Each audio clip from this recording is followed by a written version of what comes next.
Halo semua, perkenalkan nama saya Nurul Khalifah dari Prodi PGMI Fakultas Tarbiyah Universitas Nahdlatul Ulama Sunan Giri Bojonegoro. Nah, sekarang kita akan belajar tentang indera manusia.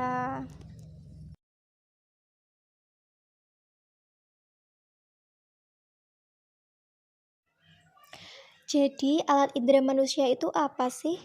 Alat indera manusia adalah alat-alat tubuh yang mempunyai fungsi untuk mengetahui keadaan luar. Alat indera manusia sering disebut juga dengan panca indera, karena terdiri dari 5 indera, yaitu indera penglihat, mata, indera pendengar, telinga, indera pembau, hidung, indera pengecap, lidah, dan indera peraba kulit.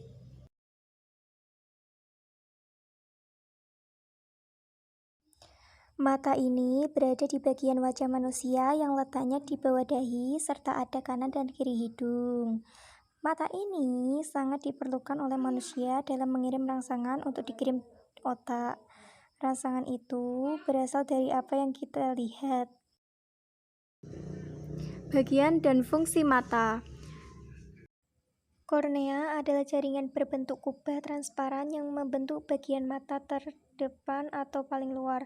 Fungsi kornea adalah sebagai jendela dan jalan masuk cahaya ke mata Anda, agar bisa melihat kata-kata dan gambar secara jelas. Bilik mata depan adalah kantung mirip jeli yang berada di belakang kornea. Di depan lensa, berisi cairan aqueous humor yang membantu membawa nutrisi ke jaringan mata, berfungsi sebagai penyeimbang tekanan di dalam mata.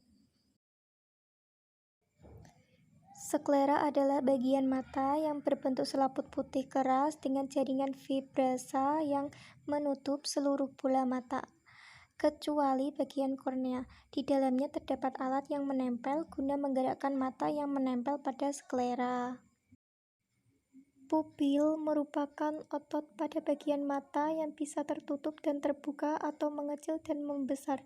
Iris adalah membran berbentuk cincin yang mengelilingi sebuah bulatan kecil berwarna lebih gelap di tengahnya. Lensa adalah bagian mata yang berupa jaringan transparan dan lentur yang terletak tepat di belakang iris dan pupil setelah kornea, membantu memusatkan cahaya dan gambar pada retina kita. Retina adalah sebuah jaringan yang peka terhadap cahaya. Kegunaan mata. Mata berguna untuk kita membaca buku dan saat kita menonton televisi. Gangguan pada mata yang pertama ada rabun jauh, rabun dekat, dan mata silinder. Menjaga mata. Yang pertama, jangan terlalu dekat dalam bermain handphone. Yang kedua, rutin memeriksakan mata. Dan yang ketiga, makan makanan yang banyak vitamin A. Telinga. Apa itu telinga? Telinga adalah organ yang cukup berpengaruh dan penting untuk manusia, yaitu berfungsi sebagai organ pendengaran yang berguna untuk proses komunikasi dan juga sebagai organ keseimbangan bersama dengan mata, persendian, otot, dan kulit. Telinga digunakan untuk mendengarkan baik itu musik ataupun orang lain berbicara. Aurelia atau daun telinga berfungsi untuk memusatkan gelombang suara yang diterima, lalu disalurkan masuk ke dalam liang telinga. Telinga bagian luar meliputi 3 bagian, yaitu aurelia, meatus acousticus externa, dan membran timpani. Membran timpani atau gendang telinga berfungsi untuk menangkap gelombang suara dan mengubahnya menjadi getaran. Untuk telinga dalam atau labirin terdiri dari 3 bagian, yaitu koklea atau rumah siput, vestibuli, dan kanalis semisirkularis. Koklea berbentuk menyerupai rumah siput yang memiliki sekat-sekat. Telinga tengah adalah rongga yang berisi udara yang punya fungsi utama sebagai penerus suara yang diterima dari bagian telinga luar ke bagian telinga dalam.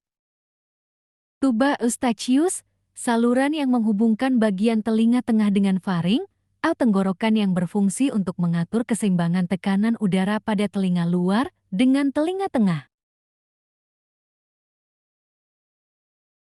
Otosklerosis adalah gangguan pendengaran yang disebabkan oleh pertumbuhan tulang abnormal di dalam telinga. Kondisi ini merupakan penyebab paling sering dari gangguan pendengaran pada kalangan dewasa muda.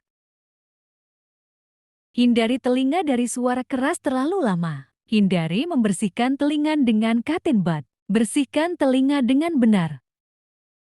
Hidung adalah tonjolan yang berada tepat di tengah wajah dan berfungsi sebagai organ pernapasan, indera penciuman, bahkan indera penggecap. Hidung juga berperan sebagai saringan yang membersihkan dan menyaring udara yang akan memasuki tubuh. Selaput lendir di dalam hidung adalah bagian yang berfungsi untuk menghasilkan mukus. Rambut-rambut yang terdapat di bagian bawah serabut saraf pembau. Fungsinya untuk menyaring udara yang masuk. Saraf pembau akan menerimanya dan melanjutkannya ke otak, sehingga kita dapat mengetahui bau tersebut.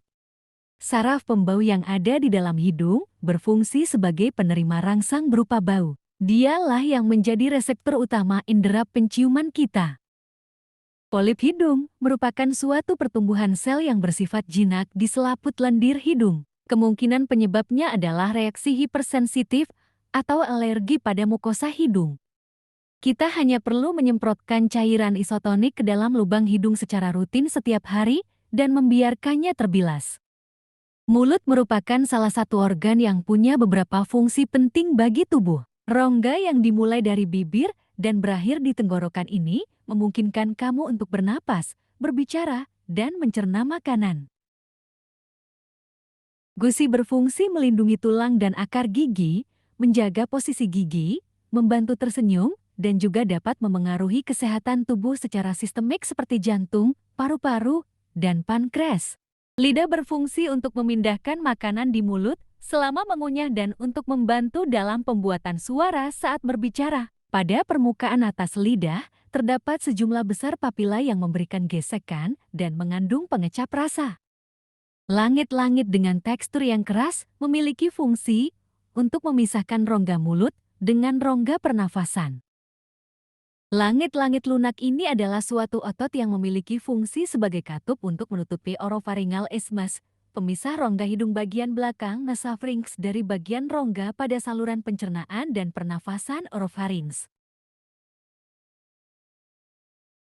Jika liurmu berkurang, tentunya jumlah kuman-kuman menjadi bertambah. Bakteri-bakteri tersebut kemudian menghasilkan asam yang dapat menyebabkan gigi berlubang. Selain itu, bakteri-bakteri tersebut menghasilkan zat-zat lainnya yang menyebabkan bau mulut. Sikat gigi sebelum tidur. Minum lebih banyak air. Berhenti merokok. Kulit adalah organ terbesar pada tubuh manusia. Kulit berperan membungkus organ dalam tubuh dan pelindung dari paparan lingkungan luar yang berbahaya. Epidermis adalah satu-satunya lapisan kulit yang bisa dilihat dan disentuh. Lapisan ini terdiri dari 5 jenis sel, yaitu stratum corneum, stratum lucidum, stratum granulosum, stratum spinosum, dan stratum basal. Lapisan epidermis juga ada lapisan sel non-keratinosit, yaitu sel Langerhans dan sel Merkel. Sel Langerhans berfungsi sebagai sistem pertahanan kulit yang juga membantu melindungi kulit dari patogen penyebab penyakit. Sel Merkel berfungsi sebagai salah satu reseptor berguna mengenali rangsangan tertentu yang berasal dari luar yang membuat kulit menjadi sensitif terhadap sentuhan. Dermis adalah lapisan kedua yang terletak di bawah epidermis dengan struktur lapisan kulit dermis lebih tebal. Lapisan ini membentuk fondasi yang kuat untuk mendukung lapisan epidermis. Hipodermis adalah lapisan kulit terdalam yang juga kerap disebut sebagai lapisan subkutan atau subkutis. Hipodermis terdiri dari jaringan kolagen dan sel lemak, bertugas untuk melindungi tubuh dari suhu panas dan dingin. Skin tag atau pertumbuhan kulit mirip kutil jerawat dan ruam. Gunakan pelembab sesuai jenis kulit. Lindungi kulit dari sinar matahari. Tidur yang cukup, terapkan pola makan sehat.